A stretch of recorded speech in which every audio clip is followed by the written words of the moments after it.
अस्सलाम वालेकुम dear students, welcome back to my channel. ये है आपका favourite channel of free academia. Okay बच्चों, आई होप सो कि आप लोगों का इंग्लिश का पेपर जो है वो बहुत बहुत अच्छा हुआ होगा। आज की इस वीडियो के अंदर हम लोग 9th फिजिक्स का हम लोग देखेंगे पेपर पैटर्न। हम देखेंगे कि किस तरह एक दिन के अंदर तैयारी करके आप लोग 60 बाई 60 मार्क्स जो हैं वो सिक्योर कर सकते हो। आप लोगों ने कौन कौन से चैप्टर्स करने हैं, कौन कौन सी पेयरिंग स्कीम को आप लोगों ने फॉलो करना है, ताकि आप लोग थोड़े टाइम के अंदर आप लोग ज़्यादा अच्छी तैयारी कर सको। मैं हमेशा अपने स्टूडेंट्स को ये कहती हूँ कि आप लोगों को फुल सिलेबस जो है वो करने की कतई कोई ज़रूरत नहीं है। हम लोग ने जब भी पढ़ना है तो हम लोग ने एक स्मार्ट स्टडी प्लान के थ्रू पढ़ना है, जिसके अंदर हमारे पास प्रोडक्टिविटी जो है वो हमारी इंक्रीज हो सके और हम लोग हाईएस्ट मार्क्स जो है वो सिक्योर कर सकें। आप में से बहुत सारे बच्चे जो ऐसे होंगे वो पूरी पूरी बुक्स को रटे लगाते होंगे, बट इससे सिर्फ क्या होता है कि आप लोग को एक सेल्फ सेटिस्फेक्शन मिल जाती है। बट इसके बरअक्स जो बच्चे जो होते हैं वो अपना एक स्मार्ट प्लान के थ्रू चलते हैं। वो देखते हैं कि हम लोग ने किस चीज़ को ज़्यादा टाइम देना है। अगर हमारे एमसीक्यूज वीक है तो हमने एमसीक्यूज के ऊपर ज़्यादा टाइम स्पेंड करना है। वो सारी चीज़ों को नहीं देखते, वो एक चीज़ के ऊपर जो उनकी चीज़ वीक होती है उसके ऊपर टाइम स्पेंड करते हैं, तो वो भी उतने ही मार्क्स 60 बाई 60 मार्क्स ही ले रहे होते हैं। तो इस चैनल का पर्पस जो है वो यही है कि मैं आप लोगों को ईजीएस्ट वे प्रोवाइड करूं, जिससे आप लोग अपने फुल मार्क्स जो हैं वो गेन कर सकते हो और थोड़े स्टडी से आप लोग ज़्यादा से ज़्यादा नंबर जो हैं वो हासिल कर सकते हो और उन्हीं बच्चों के मुकाबला आ सकते हो जो पूरी की पूरी बुक जो है वो उसको तैयार करते हैं। तो आज की इस वीडियो के अंदर हम लोग फिजिक्स का एक स्मार्ट स्टडी प्लान देखेंगे कि हम लोगों ने एक दिन के अंदर 1 डे प्लान के अंदर आप लोगों ने किस तरह अपनी फिजिक्स को जो कंप्लीट करना है, ताकि आप लोगों के एमसीक्यूज भी प्रिपेयर हो जाए, शॉर्ट क्वेश्चन आंसर भी प्रिपेयर हो जाए और आप लोगों के numericals and long question answer भी प्रिपेयर हो जाए। आप लोगों ने कौन कौन से पैटर्न फॉलो करने हैं। सबसे पहले बच्चों अगर बात करें आप लोगों के एमसीक्यूज की, तो आप लोगों को पता है टोटल आप लोगों को 12 एमसीक्यूज आने हैं। कुछ चैप्टर्स में से आप लोगों को 2 एमसीक्यूज आएंगे और कुछ में से आप लोगों को 1 एमसीक्यूज आएंगे। तो प्रोबेबली 80% चांसेस हैं कि आप लोगों को एमसीक्यूज जो होंगे वो एक्सरसाइज में से आएंगे, क्योंकि इस दफा ये न्यू बुक है और न्यू बुक के अंदर उन्होंने कोशिश करनी है कि आप लोगों को एक्सरसाइज में से उठा के एमसीक्यूज दे रहे हैं। इसके अलावा जो आप लोगों की बुक के ऊपर की पॉइंट्स हैं उनको भी आप लोगों ने हरगिज निगलेक्ट नहीं करना, इसमें से भी आप लोगों को वो एमसीक्यूज उठा के दे सकते हैं।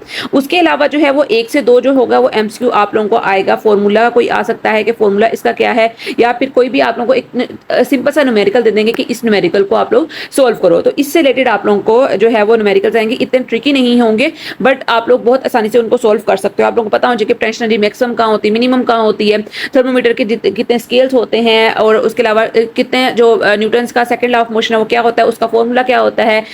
अगर हम बात करें कि वर्नियर कैलिपर है या फिर स्क्रू गॉज है, उसकी जो आप लोग समझ लो कि उसकी लिमिट क्या होती है, ईच एंड एवरीथिंग जो होता है उसके अंदर पॉजिटिव एरर जो होता है, नेगेटिव एरर वो कितना होता है, करेक्शन कितनी होती है, ये चीजें जो होती है माइनर मार्क्स ये एमसीक्यूज के अंदर आ सकती है। पर इसके यूनिट्स के बारे में पूछ सकते हैं, इसका यूनिट क्या होता है, इसके बारे में अक्सर एमसीक्यू जो होता है वो पूछ जाता है। तो आप लोगों ने ये चीजें जो है वो बहुत ज्यादा आप लोगों ने नोटिस करनी है जब आप लोग तैयारी अपनी कर रहे होगे। एमसीक्यूज के लिए आप लोगों ने कोशिश करनी है कि आप लोग तकरीबन 2 घंटे जो है वो लाजमन लगाओ और बुक के अच्छी तरह आप लोग अपने एमसीक्यूज जो है वो प्रिपेयर कर लो। उस पर बच्चों आप लोगों की बात करते हैं, सॉरी मैं यहाँ से रिमूव कर दूँ, ये मैंने प्रीवियस आप लोगों को पढ़ाया हुआ था। अच्छा, अगर आप बात करते हैं आप लोगों के शॉर्ट क्वेश्चन आंसर्स की, शॉर्ट क्वेश्चन आंसर करने के लिए मैं आप लोगों को कुछ चैप्टर्स बताती हूँ जो आप लोगों ने करने हैं। उससे पहले हम लोग आप लोगों के लॉन्ग क्वेश्चन आंसर की तरफ जाते हैं। आप लोगों को पता है लॉन्ग क्वेश्चन आंसर के अंदर ये पेयर बनते हैं, चैप्टर नंबर 1 + 2 + 3 का, चैप्टर नंबर 4 + 5 + 6 का और चैप्टर नंबर 7 + 8 + 9 का। ये पेयर आप लोगों का पता है जो होता है वो बनता है। अब इसके अंदर आप लोगों ने कौन सा पेयर चूज करना है, आप लोगों की अपनी मर्जी है कि आप लोग कोई सा पेयर जो है वो चूज कर सकते हो, लेकिन मेरी तरफ से आप लोगों को सजेशन ये है कि आप लोग ये चैप्टर नंबर 1, 2, 3 वाला और 7, 8 और 9 वाला पेयर चूज करो। अब इसकी वजह क्या है मैं आप लोगों को ये भी एक्सप्लेन कर देती हूँ कि मैंने आप लोगों को ये पेयर करने के लिए क्यों कहा है। तो बच्चों देखो यहाँ पर अगर आप लोग चैप्टर नंबर 1, 2 और 3 की बात करो ना, ये चैप्टर जो होते हैं प्रोबेबली हर एक बच्चे को आ रहे होते हैं, हर एक बच्चे ने ये तैयार किए होते हैं चैप्टर, स्टार्ट वाले चैप्टर हर एक बच्चे को आ रहे होते हैं। उसके अलावा अगर 7, 8, 9 की बात करें तो बच्चों 7, 8, 9 चैप्टर बहुत ईजी है। इसके सारा का सारा जो है वो सिर्फ लर्निंग का काम है। न्यूमेरिकल तो वैसे निकल गए, किस तरह चैप्टर नंबर 8 में भी कोई न्यूमेरिकल नहीं है, चैप्टर नंबर 9 में भी कोई न्यूमेरिकल नहीं है, सिर्फ चैप्टर नंबर 7 के अंदर आप लोगों के न्यूमेरिकल हैं, वो बहुत ईजी है, 1-2 एग्जाम्पल है बस। तो ये वाला पेयर तो आप लोग हर बच्चे जो है वो ये वाला पेयर तो आंखें बंद करके चूज करे। उसके बाद जो आप लोगों के 2 पेयर रहते हैं चैप्टर 4, 5, 6 का और चैप्टर 1, 2, 3 का, वो आप लोगों के ऊपर टोटल डिपेंडेंट है कि आप लोग कौन सा पेयर चूज करना चाहते हो। मेरी तरफ से यही आप लोगों को सजेशन है। उसके अलावा चैप्टर 1, 2, 3 की एक और बात मैं आप लोगों को बता दूं, चैप्टर नंबर 1, 2 और 3 के अंदर न्यूमेरिकल्स जो है ना वो बहुत ईजी है। किस हिसाब से देखो, चैप्टर नंबर 1 के मेरे ख्याल से आप लोगों के 5 न्यूमेरिकल्स हैं, 2 के आप लोगों के 7 न्यूमेरिकल्स हैं और चैप्टर नंबर 3 के भी आप लोगों के 5 न्यूमेरिकल्स हैं, जो कि आप लोगों ने करने हैं आप लोगों के जो रिड्यूस सिलेबस के अकॉर्डिंग है। अब इसके अंदर क्या है, अगर चैप्टर नंबर 2 की बात करती तो इसमें तकरीबन 3 से 4 सिर्फ और सिर्फ फॉर्मूलाज हैं, सिर्फ 3 से 4 और कोई फॉर्मूला है ही नहीं है। चैप्टर नंबर 3 की बात करें इसमें भी 5 से 6 फॉर्मूलाज हैं, मोमेंटम के हैं, फोर्स के हैं और आप लोग बस, ये और कोई फॉर्मूला ही नहीं है। Law of conservation of momentum का एक formula m1 v1 plus m2 v2, ये वाला फॉर्मूला आप लोगों के पास आ जाता है। उसके बाद आप लोगों को मोमेंटम का फॉर्मूला आ जाता है जो कि फोर्स से कंक्लूड किया गया है, और F is equal to m में इसके सेकंड लॉ ऑफ मोशन जो होता है वो लगना होता है बस, और कोई न्यूमेरिकल इससे रिलेटेड उसके अलावा है ही नहीं है। तो आप लोग बहुत इजी तरीके से आप लोग इसको कर सकते हो। चैप्टर नंबर 2 के अंदर भी जो है वो फोर्स का फॉर्मूला है, और जो आप लोगों के पास 3 जो आती हैं उसके मोशंस की जो है टाइप्स वो आ जाती हैं, ठीक है, फर्स्ट और सेकंड और थर्ड, उसके जो फॉर्मूला है is equal to VIT plus 1/2 वाला, और जो भी आप लोगों का है वो फॉर्मूला आ जाता है। तो ये आप लोगों के लिए बहुत इजी न्यूमेरिकल्स हैं, आप लोग कर सकते हो। अब यहाँ पर एक मैं आप लोगों को बात बता दूं कि बच्चों जब भी आप लोग न्यूमेरिकल्स करो तो आप लोगों ने एक दो बातें जो है वो अपने ज़हन में रखनी है। सबसे पहली बात तो ये कि न्यूमेरिकल्स जब भी करने बैठो ना, जब आप पेपर के अंदर प्रैक्टिस करो तो सबसे पहले उसका डेटा लिख लो। आप लोग न्यूमेरिकल को कभी पढ़ के भी फौरन से गेस नहीं कर सकते कि ये इस चैप्टर में से आए, इस चैप्टर में से आए, जब तक आप लोग उसके डेटा को जो होता है वो सेपरेट नहीं करते थे, उसका टेबल नहीं बनाते। जस्ट फॉर एग्जांपल वो आप लोगों से कहता है एक 10 किलोग्राम का ब्लॉक है, उसको आप लोग ने मूव किया एक्सेलरेशन के साथ 7 मीटर पर सेकंड की स्पीड के ऊपर। जो फोर्स लग रही है इस 10 किलोग्राम के ऊपर आप लोग ने मेजर करनी है। जब आप लोग इसको पढ़ोगे तो आप लोगों को समझ नहीं आएगा क्या फोर्स, क्या मैस, क्या एक्सेलरेशन। लेकिन जब आप लोग बताओगे कि ये हमारे पास इसका मैस है और ये एक्सेलरेशन, तो आप लोगों को ऑटोमेटिकली समझ आ जाएगी कि जिस चीज के अंदर हमें मैस गिवन हो या एक्सेलरेशन गिवन हो तो उसके अंदर आप लोगों ने फोर्स का formula second law of motion लगाना है, F is equal to m में। तो इसके अलावा हम इसकी कैलकुलेट कर सकते हैं, जो 70 जो हमारे पास इसकी न्यूटन जो होगी वो आप लोगों के पास फोर्स आ जाएगी। तो इस तरह करके आप लोग ने इसको सोल्व करना है। अब बात करते हैं आप लोगों के शॉर्ट क्वेश्चन आंसर की। तो आप लोगों को पता है शॉर्ट क्वेश्चन आंसर के अंदर भी सेम यही जो है वो फॉलो हो रहा है पैटर्न चैप्टर नंबर 1 2 3 4 5 6 7 8 9। अब देखो चैप्टर नंबर 1 2 3 आप लोगों ने कर लिया तो ये आप लोगों का पार्ट प्रिपेयर हो गया, और लॉन्ग क्वेश्चन में 7 8 9 कर लिया, ये भी हो गया। अब चैप्टर नंबर 4 और 5 और 6 के बच्चों आप लोगों ने शॉर्ट क्वेश्चन आंसर करने हैं। अब ये आप लोगों को डिपेंड करता है कि आप लोग 4 5 के कर लो या 5 6 कर लो या 4 6 के कर लो। ये टोटली आप लोगों को डिपेंड करता है कौन सा करना चाहते हो। डेफिनेशन अच्छी तरह करनी है आप लोगों ने, उसके फॉर्मुलाज अच्छी तरह करने हैं। रिव्यू के अंदर जो क्वेश्चन है मोस्ट इंपोर्टेंटली 80% तक क्वेश्चन आप लोगों के रिव्यू में से आ जाने हैं। रीडिंग में से अगर आप लोग डेफिनेशन भी करोगे तभी आप लोगों का पेपर जो होगा वो सोल्व हो जाएगा, ठीक है। तो आप लोगों ने इस चीज को अपने कंसिडर करना है, आप लोगों ने अपने ज़हन में रखना है।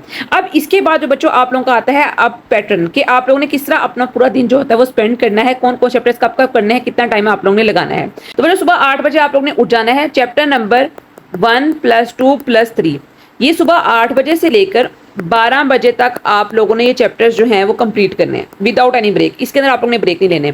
इनके एमसीक्यूज, इनके आप लोगों ने short question answers, long question answer और न्यूमेरिकल्स, मतलब कि आप लोगों ने चैप्टर्स जो है पूरे करने। ये बताया हुआ मैंने, इतना ज़्यादा कुछ हो गया आप लोगों को तो आप लोगों को ज़्यादा मुश्किल लग रही है, लेकिन आप लोगों ने ये इन 8 o'clock से लेकर 12 o'clock तक आप लोगों ने चैप्टर नंबर 1 2 और 3 कंप्लीट करना है। उसके बाद आप लोगों ने 12 से 1 बजे तक आप लोगों ने बच्चों लेना है रेस्ट। इसके अंदर आप लोगों ने खाना खाना है, आधा घंटा खाना खा लो और आधा घंटा आप लोग रेस्ट कर लो, चला सो जाते हो, नैप ले लो आप लोग बस। उसके बाद बच्चों आप लोगों ने 1 से लेकर 3 बजे तक आप लोगों ने करना है चैप्टर नंबर 7 + 8 + 9। सिर्फ इसके आप लोगों ने न्यूमेरिकल्स करने हैं, शॉर्ट क्वेश्चन आंसर्स करने हैं, और आप लोगों के जो लॉन्ग क्वेश्चन आंसर्स हैं ईच एंड एवरीथिंग वो आप लोगों ने करनी है। उसके बाद दोबारा आप लोग बच्चों लोगे हाफ आवर का ब्रेक 3:30 तक। उसके बाद 3:30 से लेकर आप लोग ने करना है 6 o'clock तक चैप्टर नंबर 4 5 या 5 6 जिसके भी आप लोग ने शॉर्ट क्वेश्चन आंसर और इनके एमसीक्यूज, ठीक है। इस तरह आप लोग ने अपनी तैयारी करनी है। तो आप लोग इस तरह समझ लो कि सुबह 8 से लेकर शाम 8 बजे तक, मैंने थोड़ा सा इसको बहुत ज़्यादा एक्सटेंड कर दिया ताकि आप लोगों को इतना मुश्किल ना हो। मॉर्निंग 8 o'clock से लेकर इवनिंग 8 o'clock तक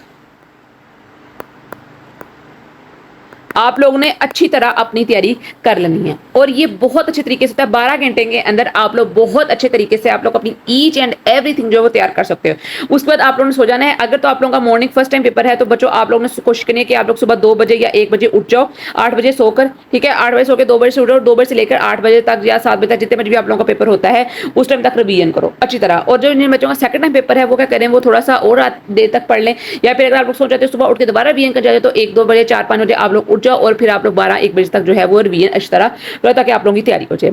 तो इस तरह इस पैटर्न को लेकर आप लोगों ने चलना है। गेस्ट पेपर के हवाले से मैं आप लोगों को सिर्फ यही कहूंगी कि फर्स्ट टाइम आप लोगों का पेपर ये आना है न्यू बुक पे से, तो इतना ज्यादा कॉम्प्लिकेटेड पेपर नहीं आएगा। सामने से उसने चीजें उठानी है, डेफिनेशन भी सामने से उठाएगा, कॉन्सेप्चुअल क्वेश्चन जो होंगे वो भी उसने रिव्यू से उठाने हैं, ईच एंड एवरीथिंग जो सामने इतना कॉम्प्लिकेटेड करके उसने नहीं देना आप लोगों को पेपर। बहुत ईजी पेपर आएगा इंशाअल्लाह, आप लोगों का ईजी पेपर आएगा, आप लोगों को आता होगा। तो आज के इतना ही। आई होप सो कि वीडियो आप लोगों को अच्छी लगी है। वीडियो अच्छी लगे चैनल को आपने सब्सक्राइब करें, वीडियो को लाइक करें और अच्छा सा कमेंट भी लाजमन करें। कल मिलते हैं एक नई अच्छी और एक्साइटिंग तब तक के लिए फी अमानिल्लाह।